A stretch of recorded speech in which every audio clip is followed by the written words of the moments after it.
Hello, welcome back.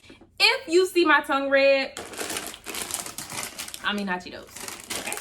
Today I am going to be watching this, I guess it's somewhat like a documentary or an informative video.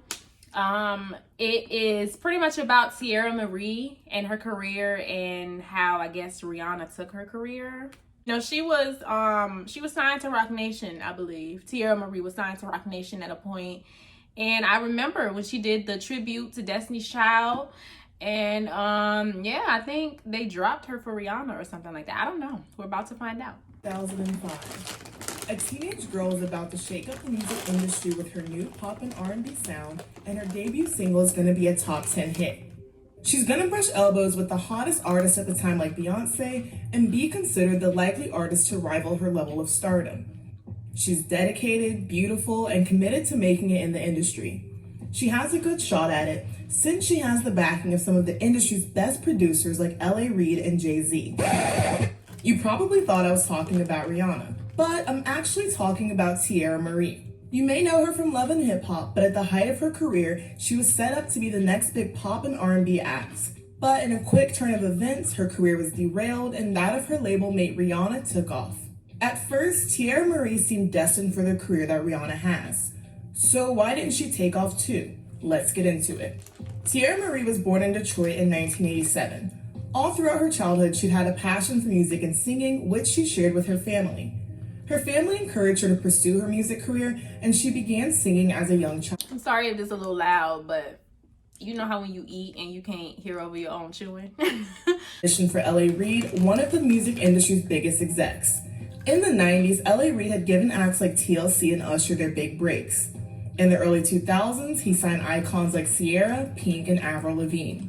Teairra auditioned live for L.A. Reid and was offered a contract after. Teairra's star power was noticed early on. The vice president of A&R at Def Jam said, "Teairra was a star when she walked into the room. She captured the room when she did her audition. We fell in love with her from day one." At just 16, Teairra also became part of Rockefeller Records, which Island Def Jam had purchased and named Jay-Z president. In 2000, I said Roc Nation. I meant Rockefeller Records. It's the same thing. popularity earned her cameos in music videos for groups like 3LW and of course Jay-Z. She also modeled for Rockaware, a streetwear brand that was owned by Jay-Z and Dame Dash. Months after Teairra was signed to Def Jam, Jay-Z received a demo record from an A&R exec. The demo was from a 17-year-old singer from Barbados named Robin Fenty. However, she intended to go by her middle name, Rihanna. Rihanna had done so well in her audition that she was brought to the US to record a demo. One of the songs on the demo was Pon de Replay. After hearing it, Jay-Z invited Rihanna to audition for Def Jam. L.A. Reid recalls the day that Jay-Z introduced him to Rihanna, saying, "We went back to his office and he introduced me. She was a startlingly beautiful 17-year-old girl from Barbados. She opened her audition with the Beyonce song Singing, but the whole time she was piercing me with those laser eyes. I saw her determination, her commitment. I saw someone who was going to be a big star someday. My head was spinning." This is my thing though. Labels always do this and they still do this to this day. Why can there only be one female on top? You just said Teairra walked in and she had that star power. Rihanna walked in and she had that star power. Okay, well, why couldn't they be stars together? I don't get why labels can't ever focus on more than one artist. Like, even if you think about it today, every label has that one cash cow, that one person that they're really promoting, and everybody else on the label is getting overlooked or shelved or pushed to the side. Why can't people focus on more than one artist? I don't understand. LA said he made sure Rihanna didn't leave the building without being signed to Def Jam. In the spring of 2005, she officially released Pon de Replay. The dancehall track had pop and reggae influences, and the entire world was now fascinated with the beautiful young singer from a small island in the Caribbean. Pon de Replay hit number 1 on the Billboard Dance Club Songs chart and went number 2 on the Hot 100. The song has since gone platinum and was even the focus of Rihanna's cameo in Bring It On, All or Nothing. Despite Rihanna's success, Teairra Marie still had most of Def Jam's attention and support. She was still respected by Def Jam and Rockefeller and was even nicknamed the Princess of Rockefeller. L.A. Reid said that back then, they'd put more time and effort into Teairra. This was because he believed it was Teairra who would be the breakout star over Rihanna. He believed this to the point where he didn't even have a hand in Rihanna's debut album and left it up to Jay-Z and A&R. In August 2005, Teairra released her debut album, Rockefeller Records Presents Teairra Marie. It reached number 5 on Billboard 200 and peaked at number 2 on the R&B hip-hop charts. It sold nearly 70,000 copies in its first week. And Rihanna's not even R&B. Rihanna is like kind of a pop artist. So they definitely could have thrived at the same time in 2 different lanes. 5 on the Hot 100 and number 9 on the R&B charts. Her next single, No Daddy, played for 16 weeks on TRL. A few weeks later, Rihanna released her debut album, Music of the Sun. Pon de Replay was still charting, and it was pushing Rihanna into household name status. Just 2 days after Music of the Sun was released, Rihanna and Teairra Marie performed at the World Music Awards. They were joined by A. Marie, another R&B act whose career faded out by the end of the 2000s. The 3 girls performed a cover of Destiny's Child's Lose My Breath. Look at this powerful turmeric. To further emphasize that she was Roc Nation's top girl at the time, Teairra sang lead, taking on the spot of Beyonce. Her live vocals are strong and her confidence and stage presence is there. Teairra looked and sounded like a seasoned performer despite still being in her teens. Rihanna and I remember that performance. Teairra Marie did amazing. Like, she was for sure the Beyonce of that performance. It's one of the few Destiny's Child covers that I've seen where the singers actually do the song justice, and it's clear that they're singing the song instead of the song singing them. L.A. Reid and Jay-Z were in the audience, and they looked thrilled by their artist's performance. Destiny's Child was there too, and they were all smiles while watching. Teairra seemed poised to live out her dreams as Roc Nation's princess. However, things came to a screeching halt when Def Jam held a company showcase. Jay-Z, of course, was in attendance, and so was his then-girlfriend Beyonce. Teairra and Rihanna both performed at the showcase, as did Ne-Yo in a group called Black Butterfly. Coincidentally, Amina, who... I was about to say Black Butterfly. That's Amina's group, Amina Butterfly. It was her and her twin sister. Wow. I didn't know they was popping like that. Butterfly, along with her twin sister. At the end of the showcase, Beyonce came up to L.A. Reid and told him that Rihanna was a beast.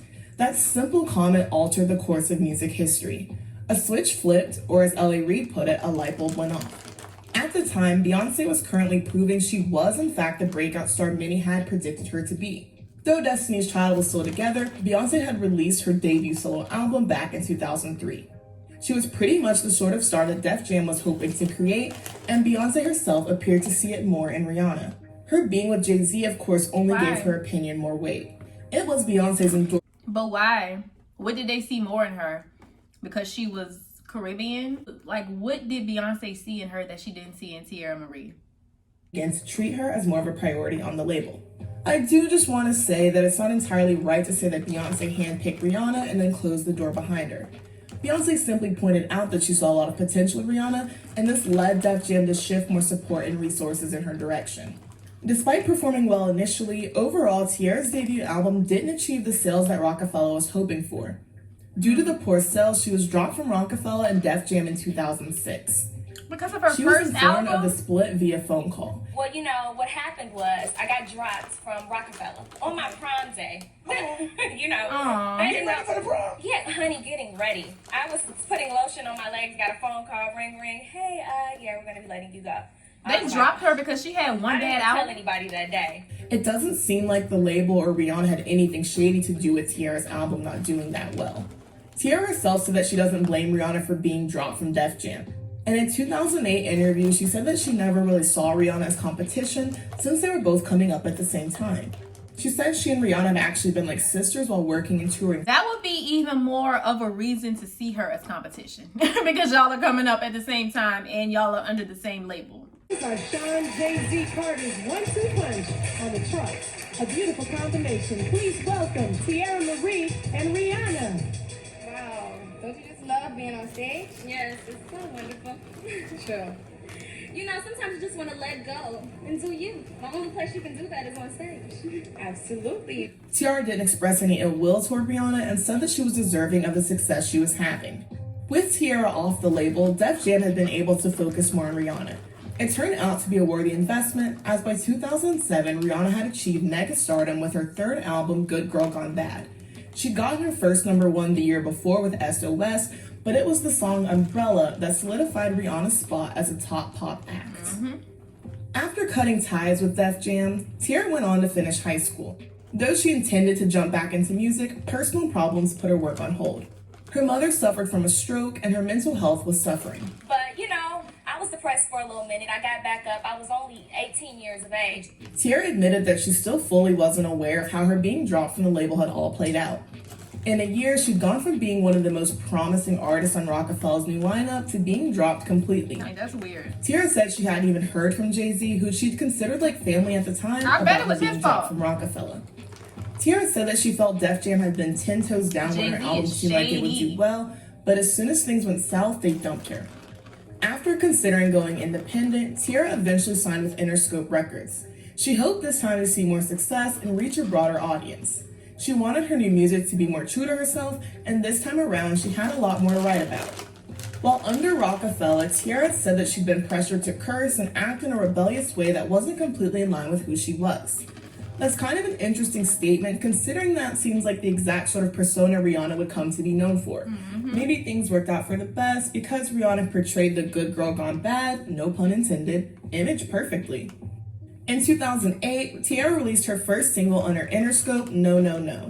Her first album with the label was said to come later that year or in early 2009. Teairra wrote No No No herself, and it was produced by Charles Hamilton. It only peaked at number 28 on Billboard's mainstream top 40, which was pretty good despite the fact that it had little promotion. Her new album was said to have features from Timbaland and Nelly, but these songs never came to fruition. In fact, it appears that the album with Interscope never came either. That's really crazy how they just dropped her like that just because her first album didn't do as good as they thought it would. Like, dang. It was her first album. Automatic that had a Nicki feature. In 2009, she made her acting debut with a small movie role. That year, Teairra would release a mixtape, however, and it was called Don't Make Me Cause a Scene. It was released under For Real Entertainment, a label founded by Nelly.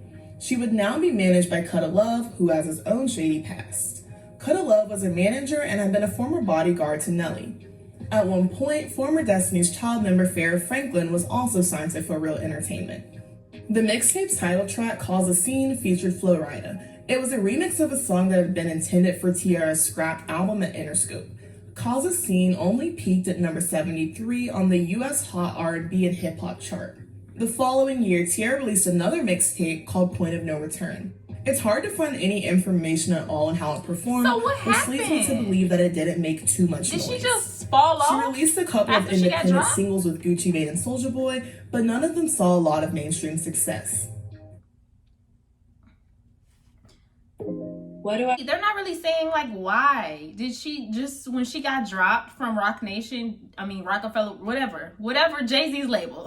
I don't know what it was called at that time. But once she got dropped, is it just everybody just forgot about her at that point? Or like, I'm confused because I'm sure she still had the popularity. So I don't get how she wasn't able to just go to another label and make it work. Unless it was some people behind the scenes pulling some strings. Because other than that, I don't understand how she wasn't able to just go to another label and do her thing. However, Teairra did land a pretty big role in Lottery Ticket, which came out that same year. She played one of the love interests of Bow Wow, who starred in the film. X3LW member Naturi Naughton also starred. In 2011 and 2012, Teairra released 2 more mixtapes. She'd been encouraged by Cutta to keep recording music instead of waiting on the label. None of the releases seemed like they were going to secure Teairra the fame that she'd seemed destined for at the beginning of her career. Rihanna, on the other hand, was thriving, having released We Found Love, Where Have You Been, and Diamonds all within about a year of each other. Her album, Unapologetic, went number 1, and it was her first album to do so. Teairra left For Real to work on her sophomore album under Division 1 Records. The album would be called Sex on the Radio and have a more sensual adult tone. By this time, Teairra was now 24 years old, and she wanted her album to showcase her growth and maturity. The first single, You Did That, featured 2 Chainz. Teairra expressed hopes to collaborate with Tyga, Pharrell, and Big Sean in the future, but none of those collaborations happened. In 2014, Teairra Marie joined the main cast of Love and Hip Hop Hollywood. Love and Hip Hop is where some of the industry's has-beens and hopefuls collide. The only real success stories that the show's produced are Cardi B and arguably Jocelyn Hernandez. The show was full of alums of a bygone era of hip-hop like Stevie J, Young Jock, and Pretty Big much. Zeno. Teairra had previously been a minor cast member on Love and Hip Hop New York for a couple of episodes. Now, I'm not going to sit here and rehash every single second that Teairra was on Love and Hip Hop, but I do want to highlight some important parts of her time on the show and their impact on her career. When Teairra originally joined the Love and Hip Hop cast, she expressed her desire to make it big in music again after having been dropped from Def Jam. When Teairra first appeared on Love and Hip Hop Hollywood, she was still recovering from a tumultuous 9-year on-again, off-again relationship with Ray J. Ray J was now dating Princess Love, who he went on to marry and have kids with. This caused multiple fights between herself and Princess, as well as Ray J, many of which aired on Love and Hip Hop.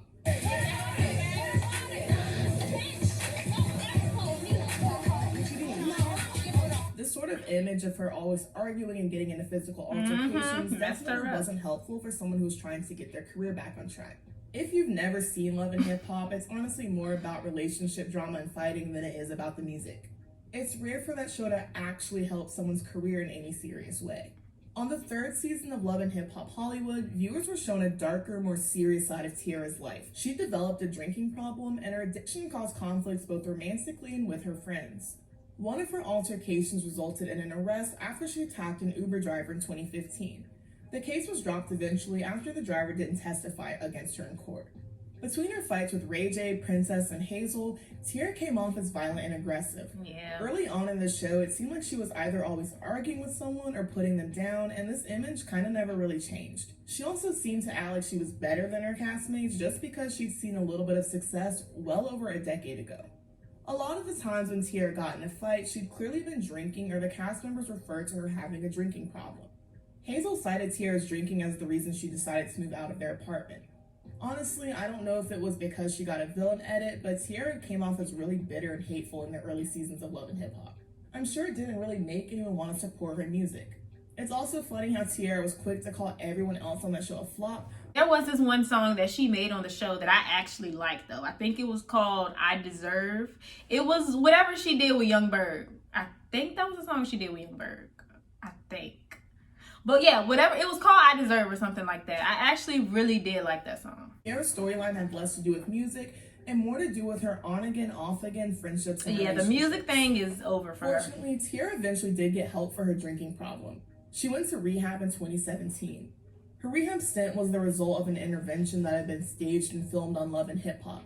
Teairra said that although she didn't appreciate how it went down, she was thankful to have gotten some help. So I felt like some people may have been doing it for a little camera time, you know, for that check. Yes. And so that's how I felt about it. But at the end of the day, going to rehab was one of the best things that I could have ever done. And then the Akbar mess happened, and then the 50 Cent mess happened. Like, the following year, Teairra got into a relationship with Akbar Abdulahad, an actor and entrepreneur who'd become a recurring guest on Love and Hip Hop. While in the relationship, Teairra found out that Akbar was not only married, but also in a polyamorous relationship and had a girlfriend. multiple After the truth girlfriends. came out, a sex tape as well as some of Teairra's nudes were leaked on the internet. For some reason, 50 Cent went on to share the post to his nearly 20 million Instagram followers. He's also done the same thing with Rick Ross's baby mama, so he's clearly just a weirdo. Yeah, very Teairra weird. filed a lawsuit Childish. against Akbar and 50 on the grounds of revenge porn, invasion of privacy, and emotional distress. Celebrity mercenary lawyer Lisa Bloom was at her side. Unfortunately, Teairra lost her suit and was ordered to pay over $30. I remember that season of Love and Hip Hop. She screwed herself over because she filed a lawsuit and she claimed that she felt like he released the tapes, but then you were still seeing him and being in relations with him. So it's like you can't publicly be filing a lawsuit against this man, but then privately still in his bed. Like, girl, what? Unfortunately, I don't know. I guess her getting dropped from Jay-Z's label and then not being able to recover from that, I guess just kind of sent her into a deep depression. And I don't know if she doesn't have a team or if her team just doesn't care about her or if they just don't know any better, but she definitely shouldn't have went on Love and Hip Hop because it literally went downhill from there. That's where she just completely ruined her reputation. And even if she wanted to do music again, She publicly refused to pay the fees and issued a diss track against 50 Cent instead. One of the worst parts of this situation was that the whole ordeal had Teairra so stressed and upset that she started drinking again. In the summer of 2019, Teairra was arrested for DWI. Ironically, just a few weeks prior, she released an EP titled Rehab. When she was apprehended, she had both vodka and an open can of Four Loko in her vehicle. Teairra was also driving the vehicle on only 3 wheels. I hated that interview. Her tire was missing. Her BAC was 3 times the legal limit, and she didn't have her license on her. Teairra was in violation of a 2011 DWI arrest, which required she had an ignition interlock on her car to make sure she wasn't driving under the influence. Teairra pled guilty to the charges, and instead of receiving jail time, her license was suspended for 6 years. She was also required to have an ignition interlock on her car and keep it for the next year. In the meantime, Teairra returned to Love and Hip Hop Hollywood Season 6, but this time as just a supporting cast member rather than a main cast member. Her reduced storyline chronicled the aftermath of her DWI and her journey to getting her life back in order. By 2022, the legal fees Teairra owes 50 Cent have piled up to over $50,000. She claimed she was unable to pay the fines due to lack of income and revealed her suffering finances in a 3-hour-long debtor's examination. Oh my goodness. Teairra allegedly hasn't been gainfully employed since 2019 and refuses to seek opportunities outside of the entertainment industry. Even though a lot of people make fun of Teairra Marie for falling off, the way her life played out is entirely in her control. And it must be devastating to feel like you're set up for your dream life and then just suddenly have the rug pulled out from under you. It probably makes it 10 times worse to see one of your peers get the life that you felt that you were And entitled. she a billionaire now. Not only did Teairra have to cope with being dropped from Roc Nation, but she's also had to watch with the rest of the world as they turn Rihanna into one of the biggest artists of the decade. Teairra watched from the sidelines as Rihanna became a multi-platinum superstar, all the while knowing she was very close to having been in that place herself. In his memoir, L.A. Reid admitted he'd been pushing for Teairra to be the front runner of the new Roc Nation girls right until Beyonce put the bug in his ear about Rihanna. It's insane how an innocent comment changed the trajectory of Rihanna and Why would Teairra's Beyonce lives. do that? Rihanna has gone on to build an empire even apart from music, while Teairra hasn't been able to sustain a music career after her time with Roc Nation. I'm not at all saying Rihanna doesn't deserve her success, but I am saying we can't act like we wouldn't be hurt about the situation if we were in Teairra's place. Teairra's situation just shows how quickly life can change and how success isn't always final. It also just seemed like poor timing. Her album wasn't doing well, and they had a viable alternative route in launching Rihanna's career, especially after her co-sign from Beyonce. Truly, the best case scenario would have been if Def Jam supported Teairra and Rihanna, and A. Marie too, honestly, instead of just choosing one of them. By the way, there's been talk that Beyonce is part of the reason that A. Marie's career never took off, so let me know if you want a video looking deeper into that. Despite having been dropped from her label so long ago, Teairra has never built her level of fame back to what it had been or what it seemed it would be. Clearly, her stint on Love and Hip Hop hasn't revived her career in the way that she hoped it would. She's become more of a TV personality than a singer, and she's gotten more attention for her fights, her addiction, and her messy relationships than she has for any of the music she's put out. After being on Love and Hip Hop and all the scandalous antics Teairra's been in, she would have to do major damage control and a major rebrand if she ever hoped to even have another chance at a singing career. Well, look, I Rihanna done, so so you never know how life can pan out. she may have a Even with chance all now. the talent in the world, not having the right connections and the support of the right people might stifle even the most promising of careers. I really do hope that Teairra is able to achieve some sort of peace in her life and manage her sobriety. Same. Still, her story is sort of a sad one because she truly is talented and seemed to have the world at her fingertips, only for it to be taken away all before she turned 20. If you enjoyed this video, be sure That's pretty sad. She was dropped at 18 and she still hasn't been able to recover. Like that's crazy, and that is really sad. I wonder why Beyonce did that, you know? You know, like how she said she stopped A. Marie's career. Do y'all think she was threatened by Teairra Marie? But that's really sad. I don't know how she's doing today, but I hope she's in a better place. That had to have sucked. Because Rihanna's a billionaire now, and she's probably looking like, wow, that was supposed to be me. But yeah, let me know what you guys thought about that video. Leave your comments down below. Make sure you like and subscribe, and I'll see you in my next video. Bye.